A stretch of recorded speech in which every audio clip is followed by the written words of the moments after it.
എന്ന് കത്തുന്ന ഒരു മറുപടി ലാലേട്ടൻ ചോദിക്കുമ്പോൾ നൂറ പറയുന്നുണ്ട്, ആദിലെ ഞാൻ കഷ്ടപ്പെട്ട് സഹിക്കുകയാണ് ലാലേട്ടാന്ന്. ഇതങ്ങോട്ട് കേൾക്കാൻ കാത്തിരിക്കുന്ന കുറെ പേര്, ആദില നൂറ ഹേറ്റേഴ്സ് കുറെ പേര് ഈ പല ആൾക്കാരുടെയും കമന്റ് ബോക്സിലും ഏഷ്യാനെറ്റിന്റെ കമന്റ് ബോക്സിലും ഒക്കെ ഉണ്ട്. പക്ഷെ നിങ്ങൾ ആരും കഷ്ടപ്പെട്ട് ആ നൂറയ്ക്കൊരു ജീവിതം കൊടുക്കാൻ വേണ്ടിയിട്ട് നിൽക്കണ്ട. അവർ തമ്മിൽ നല്ല രീതിയിൽ തന്നെ ജീവിച്ച് പൊക്കോളും കേട്ടാ. അതായത് ഇപ്പോ 2 ആഴ്ച ആദിലയുടെ പെരുമാറ്റം, അതും അനീഷിനോട് മാത്രമുള്ള ആദിലയുടെ പെരുമാറ്റം, അത് ഭയങ്കര ബോറാണ്.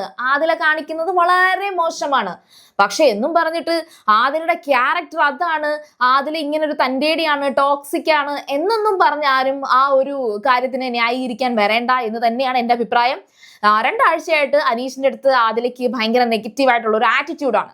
അതിന് കാരണം അനീഷ് കുറെ പാത്രങ്ങൾ കഴുകുന്നു പറഞ്ഞിട്ട് എപ്പോഴും പോയി പിന്നാലെ വിളിക്കുന്നു എന്നാണ് ആദില പറയുന്നത്. പക്ഷെ നൂറ കറക്റ്റ് ആയിട്ട് പറഞ്ഞിട്ടുണ്ട്, ആദിലയ്ക്ക് നല്ല മടിയുണ്ട്, എസ്പെഷ്യലി ഈ പറയുന്ന ജോലി ചെയ്യുന്ന കാര്യത്തിൽ മടിയുണ്ട്. ആ മടിയുടെ കൂട്ടത്തില് അതിന്റെ കൂടെ ഈ അനീഷ് വന്നിട്ട് പാത്രം കഴുകുന്നു പറഞ്ഞുകൊണ്ട് നിൽക്കുമ്പോൾ ആദിലയ്ക്ക് അതൊരുമാതിരി അനുസരിക്കുന്ന ഒരു ഫീലാണ്. അങ്ങനെ അനുസരിപ്പിക്കാൻ ആരും വരേണ്ട എന്ന് പറയുന്ന ഒരു സ്റ്റബേൺ ക്യാരക്ടർ ആദിലയ്ക്കുണ്ട്. പക്ഷേ അതവരുടെ റിലേഷനിൽ ഒരു പ്രശ്നമായിട്ട് എനിക്ക് തോന്നുന്നില്ല. പിന്നെ ലാലേട്ടൻ പറയുന്നുണ്ട്, ലാലേട്ടൻ മാന്യമായിട്ട് തന്നെ ചോദിക്കുന്നുണ്ട്, ശരിക്കും പറഞ്ഞാൽ എന്തിനാണ് ഈ പറയുന്ന അന്നേരം തോന്നുന്ന ദേഷ്യത്തിന് ഒരാളെ അടിച്ചത്? അത് റിഫ്ലെക്സ് ആക്ഷൻ ആണ്. എപ്പോഴും പറയാൻ പറ്റുന്ന കുറച്ച് വേർഡ്സ് ഉണ്ട്, റിഫ്ലെക്സ് ആക്ഷൻ.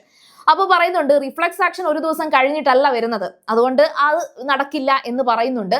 അപ്പോൾ അതിലെടുത്ത് ഈ സംസാരത്തിന്റെ ഇടയിൽ തന്നെ ലാലേട്ടൻ പറയുന്ന ഒരു കാര്യം, ഇങ്ങനെയൊക്കെയാണോ ആദില വീട്ടില് എന്ന് ചോദിക്കുന്നുണ്ട്. ഇങ്ങനെയൊക്കെയാണ് എന്ന് കണ്ടിന്യൂറ്റി പോലെ നമുക്ക് കാണിച്ചു തരുന്നുണ്ട്. അതിന്റെ കണ്ടിന്യൂറ്റി ആണോ എന്ന് നമുക്ക് ഉറപ്പില്ല. കാരണം ആ സമയത്ത് ആദില എഴുന്നേറ്റ് നിൽക്കുകയായിരുന്നു. പക്ഷേ ഈ ഒരു ചോദ്യം ചോദിക്കുമ്പോൾ, അതായത് ഇതെങ്ങനെയാണ് നൂറ ഇത് സഹിക്കുന്നത് എന്ന് ചോദിക്കുമ്പോൾ ആദില ശരിക്കും ഇരിക്കുന്ന ഒരു സിറ്റുവേഷൻ ആണ്. രണ്ടും 2 കോണ്ടെക്സ്റ്റ് ആണോ എന്നൊരു ഡൗട്ട് ഉണ്ട്. വളരെ ഫണ്ണായിട്ടാണ് നൂറയോട് ഈ ഒരു കാര്യം ലാലേട്ടൻ ചോദിക്കുന്നത്. നൂറ വളരെ ഫണ്ണായിട്ടാണ്, എന്ത് ചെയ്യാനാ, സഹിക്കല്ലാതെ എന്ത് ചെയ്യാനാന്ന് ചോദിക്കുന്നുണ്ട്. ആദിലയും അത് ചിരിച്ചുകൊണ്ട് തന്നെ ഡീൽ ചെയ്യുന്നുണ്ട്. അതൊരു ഫണ്ണായിട്ടുള്ള മറ്റൊരു കോണ്ടെക്സ്റ്റ് ആകാൻ തന്നെയാണ് സാധ്യത. ഇപ്പൊ നിങ്ങളുടെയൊക്കെ ഈ പറയുന്ന ഈ കമന്റ് ഇടുന്നവരോട് ഞാൻ എടുത്തു ചോദിക്കുകയാണ്. ഈ ഏഷ്യാനെറ്റിന്റെ ഒക്കെ താഴെ കുറെ കമന്റ് ഉണ്ട്, നൂറ അത് പറഞ്ഞല്ലോ, ആദില ഭയങ്കര ടോക്സിക് ആണ്, നൂറയ്ക്ക് അത് ഇവിടെ വന്ന് മനസ്സിലാക്കാൻ പറ്റിയല്ലോ എന്നൊക്കെ കമന്റ് ഇടുന്നവരടുത്ത് ഞാനൊരു കാര്യം ചോദിച്ചോട്ടെ. നിങ്ങളാണോ പെണ്ണോ ആരോ ആയിക്കോട്ടെ, നിങ്ങളുടെ പാർട്ട്ണർ ആണോ പെണ്ണോ ആരോ ആയിക്കോട്ടെ, ഈ പറയുന്ന പാർട്ട്ണറിനോട് എങ്ങനെയുണ്ട് അയാള്, നല്ലയാണോ, എന്തോ ചെയ്യാനാ, കല്യാണം കഴിച്ച അന്നോട്ട് തുടങ്ങിയതാണ് ഈ ഒരു കഷ്ടപ്പാട് എന്ന് പറയുന്ന പാർട്ട്ണർ അല്ലേ നിങ്ങൾക്കും ഉള്ളത്? അങ്ങനെ തമാശക്കെങ്കിലും പറയില്ലേ? ആ തമാശയെ ഇവിടെ ഉള്ളൂ, അല്ലാതെ കേരളം കത്തിക്കാൻ പോവണ്ട കേട്ടോ. പിന്നെ ഒരു കാര്യം എന്ന് വെച്ചാൽ, നൂറയും ആദിലയും ഈ ഒരു കോൺവെർസേഷൻസ് ഉടനീളം ഈ ഒരു കഴിഞ്ഞ ഒരാഴ്ച കംപ്ലീറ്റ്ലി അനീഷ് ഏട്ടന്റെ അടുത്ത് അങ്ങനെ സംസാരിക്കേണ്ടായിരുന്നു എന്ന് പറഞ്ഞ് നൂറ ഗൈഡ് ചെയ്യുന്ന ഒരു കാര്യം നമ്മൾ കണ്ടതാണ്. വളരെ ഹെൽത്തി ആയിട്ട് അവർ തമ്മിൽ ആ ഒരു കാര്യം സംസാരിച്ച് ആദിലയുടെ ആ ഒരു ദേഷ്യം അത് കൺട്രോൾ ചെയ്യണം. ആദിലയ്ക്ക് ആ ദേഷ്യം കൺട്രോൾഡ് ആയിരുന്നല്ലോ, പുറത്തായിരുന്നല്ലോ എന്നിങ്ങനെ എടുത്തു ചോദിക്കുന്നുണ്ടായിരുന്നു. കാരണം ആദിലയാണ് കുറെ കൂടെ ദേഷ്യം കൺട്രോൾ ചെയ്യുന്ന വ്യക്തി എന്ന് അവരുടെ പാർട്ട്ണർ ആയിട്ടുള്ള ആ ഒരു നൂറയെടുത്ത് സംസാരിക്കുന്നത് കേൾക്കുമ്പോൾ അറിയാൻ പറ്റും. പക്ഷേ നൂറ പുറത്ത് നല്ല പോലെ പൊട്ടിത്തെറിക്കുന്ന ഒരു വ്യക്തിയാണ് എന്ന് ആദിലയും പറഞ്ഞിട്ടുണ്ട്. നൂറ പുറത്ത് ഇങ്ങനെയല്ല, ഇവിടെ വന്നപ്പോഴത്തേക്ക് ആദ്യം ഒതുങ്ങിപ്പോയി. ഇതാദ്യം തൊട്ട് ഇവരുടെ സംസാരത്തിൽ ഉണ്ടായിരുന്ന ഒരു കാര്യമാണ്. അപ്പോൾ നൂറ അത് സംസാരിച്ച് ഈ ആദിലയെ ഈ ഒരു വിഷയത്തിൽ വളരെ നല്ല രീതിയിൽ മുന്നോട്ട് കൊണ്ടുപോയിട്ടുണ്ട്. അവർ രണ്ടുപേരും ഇത് സംസാരിച്ച് കോംപ്രമൈസ് ചെയ്ത കാര്യമാണ്. അതായത് ആദിലയും നൂറയും ഈ പറയുന്ന രീതിയിൽ അങ്ങോട്ടും ഇങ്ങോട്ടും ഒരു ഹെൽത്തി കോൺവെർസേഷൻസ് നടത്തി നൂറ പറഞ്ഞ ഉപദേശം, അതായത് ദേഷ്യപ്പെടരുത് ബേബി എന്ന് പറഞ്ഞ ആ ഒരു ഉപദേശം ആദില അത് കേട്ടതാണ്, അത് അക്സെപ്റ്റ് ചെയ്തതാണ്. അത് അക്സെപ്റ്റ് ചെയ്തതിന്റെ കൂട്ടത്തിൽ തന്നെ ആദില പറയുകയും ചെയ്യുന്നുണ്ട്, ഞാൻ ഇനി ഒന്നും ചെയ്യുന്നില്ല, നൂറ പറയുന്നത് പോലെ ചെയ്യുന്നുള്ളൂ എന്നൊക്കെ ഫണ്ണായിട്ട് അവർ അങ്ങോട്ടും ഇങ്ങോട്ടും ഒക്കെ തമാശയ്ക്ക് ഒരു ചെറിയ ഫൈറ്റും ഒക്കെ നടത്തിയതാണ്. അതുകൊണ്ട് തന്നെ അവരുടെ രണ്ടുപേരുടെ ഇടയിലെ കോൺവെർസേഷൻസ് ഹെൽത്തി ആയിട്ട് നടന്ന് കഴിഞ്ഞായിരുന്നു. പിന്നെ ലാലേട്ടന്റെ മുന്നിൽ ഈ പറയുന്ന കണക്ക് ഞാൻ സഹിക്കുകയാണ് എന്ന് ഫണ്ണായിട്ട് പറഞ്ഞത് ഒരു ഫണ്ണായിട്ട് തന്നെയാണ് കൺസിഡർ ചെയ്യാൻ എനിക്ക് തോന്നുന്നത്. അത് ആ എപ്പിസോഡ് വരുമ്പോൾ നമുക്ക് കുറച്ചും കൂടെ ക്ലാരിറ്റി വരും. പിന്നെ അവസാനം അനീഷ് ആദിലയെ കുറിച്ച് അനീഷ് പറയുന്ന ഒരു കാര്യമുണ്ട്, എന്നോട് കുറച്ച് വ്യക്തിവൈരാഗ്യം ഉള്ളതുപോലെയൊക്കെ പെരുമാറി എന്ന്. ഈ സെയിം സംഭവം അനീഷ് ആ ജയിലിൽ വെച്ച് ആദിലയോട് സംസാരിച്ച് ക്ലിയർ ചെയ്യുന്നുണ്ട്. എപ്പോ തൊട്ടാണ് ആദിലയ്ക്ക് എന്നോട് ഇങ്ങനെ ദേഷ്യം തോന്നി തുടങ്ങിയത് എന്ന് ചോദിക്കുന്നുണ്ട്.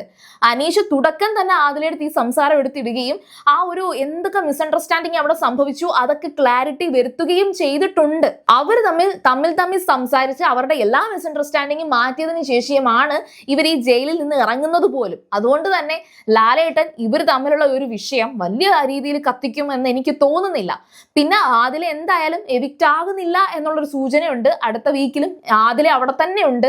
അപ്പോൾ ഉറപ്പായിട്ടും ആദിലയ്ക്ക് നല്ലൊരു ഡോസ് കിട്ടണം. കാരണം ആദിലയ്ക്ക് നല്ലൊരു ഡോസ് കിട്ടിയാലേ പുള്ളിക്കാരി കുറച്ചൊന്ന് ലെവൽ ആവത്തോളൂ. കാരണം വേണ്ടാത്ത കുറച്ച് ഇഷ്യൂസിലൊക്കെ ചെന്ന് ചാടുന്നുണ്ട്. അതുപോലെ തന്നെ ഒരു തരത്തിലുള്ള ഡിസിപ്ലിൻ ആദില കാണിക്കുന്നില്ല. അതിപ്പം നമ്മളൊക്കെ വീടുകളിൽ, നമ്മുടെ സ്വന്തം വീട്ടിൽ, നമ്മുടെ സേഫ് സോണിൽ നമ്മളൊക്കെ ശരിക്കും പറഞ്ഞാൽ നമുക്ക് തോന്നുമ്പോഴായിരിക്കും നമ്മൾ ഡിസിപ്ലിൻ കാണിക്കാറുള്ളത്. ചിലപ്പോൾ നമുക്ക് ഒരു സൺഡേ ആണെങ്കിൽ നമ്മളെല്ലാവരും ഒരുപോലെ രാവിലെ എഴുന്നേറ്റ് കുളിച്ച് ഫ്രഷായി ബ്രേക്ക്ഫാസ്റ്റ് ഒക്കെ ഉണ്ടാക്കി കഴിച്ച് നമ്മുടെ കാര്യങ്ങൾ ചെയ്യുന്ന ഒരു വ്യക്തി ആയിരിക്കണം എന്നില്ല. സൺഡേ ആണെങ്കിൽ ചിലപ്പോൾ നമ്മൾ 10 മണി വരെ കിടന്ന് ഉറങ്ങുന്ന അവസരമുണ്ടെങ്കിൽ ഉറങ്ങുന്നവരുണ്ട്. അന്നത്തെ ദിവസം ചിലപ്പോൾ ബ്രേക്ക്ഫാസ്റ്റ് സ്കിപ്പ് ചെയ്തിട്ട് ലഞ്ച് മാത്രം കഴിക്കുന്നവരുണ്ട്, ലഞ്ച് പുറത്തുനിന്ന് കഴിക്കുന്നവരുണ്ട്. ഇത്തരത്തിലുള്ള ഒരു നമ്മുടെ പേഴ്സണൽ ലൈഫിനോട് പോലും ഈ പറയുന്ന ഡിസിപ്ലിൻ കാണിക്കാത്ത വ്യക്തികളൊക്കെയാണ് നമ്മൾ ഉൾപ്പെടെ. പക്ഷെ ഇത് ബിഗ് ബോസ് ഹൗസ് ആണ്. നൂറ ആദിലയ്ക്ക് പറയുന്ന ഒരു ഉപദേശവും ഇത് തന്നെയാണ്. ബേബി, നമ്മൾ ഇതിവിടെ വന്നിരിക്കുന്നത് നമ്മുടെ വീട്ടിലെ ഉള്ള കണക്ക് നമ്മൾ ഇവിടെ കാണിക്കാൻ പറ്റില്ല. ഇവിടെ ഒരു ചെറിയ രീതിയിലൊക്കെ നമ്മൾ മാറ്റി തന്നെ നിൽക്കാൻ പറ്റൂ. അത് അഭിനയമല്ല, അതൊരു ആവശ്യമാണ്. ഇത് നൂറ പറയുമ്പോഴും ആദില പറയുന്നുണ്ട്, ബേബി ഞാൻ ഫേക്ക് അല്ല, ഞാൻ ഫേക്ക് ആയിട്ട് നിൽക്കാൻ ഉദ്ദേശിക്കുന്നില്ല, എന്റെ ദേഷ്യം അത് റിയൽ ആണ്, ഞാൻ സപ്രസ് ചെയ്യാൻ ആഗ്രഹിക്കുന്നില്ല എന്നൊക്കെ പറയുന്നുണ്ട്. പക്ഷേ ഈ പറയുന്ന എല്ലാ വിഷയത്തിനും എല്ലാവരും അങ്ങ് ദേഷ്യപ്പെടാൻ തുടങ്ങി കഴിഞ്ഞാൽ അത് നല്ലൊരു സൊല്യൂഷൻ അല്ലല്ലോ. ഇതാണ് ലാലേട്ടനും എപ്പോഴും പറയുന്ന ഒരു ഡയലോഗാണിത്. നിങ്ങൾ നിങ്ങളുടെ ഈ ആങ്കർ കൺട്രോൾ ചെയ്യുക എന്നുള്ളത് തന്നെയാണ് ഇതിനകത്തൊരു നല്ല ഗെയിം എന്ന് പറയുന്നത്. അല്ലാതെ നമ്മളെ ഒരാൾ പ്രൊവോക്ക് ചെയ്യും, അത് അയാളുടെ ഗെയിമാണ്. ആ ഒരു പ്രൊവോക്ക് ചെയ്യുന്ന സമയത്ത് നമ്മളുടെ ആ ഒരു കൺട്രോൾ നഷ്ടപ്പെട്ട് നമ്മൾ ദേഷ്യപ്പെട്ട് നമ്മൾ അവസാനം അടിക്കാൻ പോയാൽ നമ്മൾ ഔട്ടാകും. ഇത്രയേ ഉള്ളൂ സംഭവം. അപ്പൊ അത് ലാലേട്ടൻ നല്ല രീതിയിൽ തന്നെ ആദിലയെടുത്ത് പറയുന്നുണ്ട്. ബട്ട് ഓഫ് കോഴ്സ് ആദിലയും നൂറയും തമ്മിൽ സെപ്പറേറ്റ് ആകുന്ന രീതിയിൽ എന്തായാലും ഈ ഒരു ബിഗ് ബോസ് ഷോയോ ലാലേട്ടനോ കൊണ്ടുപോകാൻ ഉദ്ദേശിക്കുന്നില്ല. അവരെ എന്തായാലും അതും പറഞ്ഞിട്ടായിരിക്കത്തില്ലല്ലോ ഇങ്ങോട്ട് കയറ്റിയിരിക്കുന്നത്.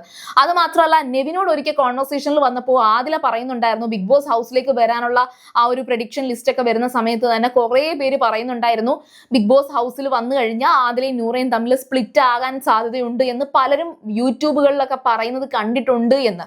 നെവിനും അത്തരത്തിൽ സംസാരിച്ചതിന്റെ പേരിലാണ് സത്യത്തിൽ നൂറയ്ക്കും ആദിലയ്ക്കും ആ ദേഷ്യം ഉണ്ടായത്. അപ്പോൾ അതുകൊണ്ട് തന്നെ അവരും കുറച്ച് പക്വതയോടെ തന്നെ ചിന്തിച്ചേ അവിടെ നിൽക്കത്തോളൂ. അപ്പോൾ ഏതായാലും ശരി, നമുക്ക് പ്രൊമോ മൈൻഡ് ചെയ്യേണ്ട കാര്യമില്ല. എപ്പിസോഡ് വരട്ടെ, അത് കഴിഞ്ഞിട്ട് നമുക്ക് നോക്കാം അതെന്താണ് എന്നുള്ളത്. സോ സീരിയൽ ഗ്രാൻഡ്മ നിങ്ങൾ ഫസ്റ്റ് ടൈം ആണ് കാണുന്നെങ്കിൽ ഉറപ്പായിട്ടും ചാനൽ ഒന്ന് സബ്സ്ക്രൈബ് ചെയ്തിട്ട് കാണുക. വീഡിയോ ഇഷ്ടപ്പെട്ടാൽ ലൈക്ക് ചെയ്യുക, കമന്റ് ചെയ്യുക, ഷെയർ ചെയ്യുക. അപ്പോൾ ഞാൻ പോയി വരാം. ബൈ.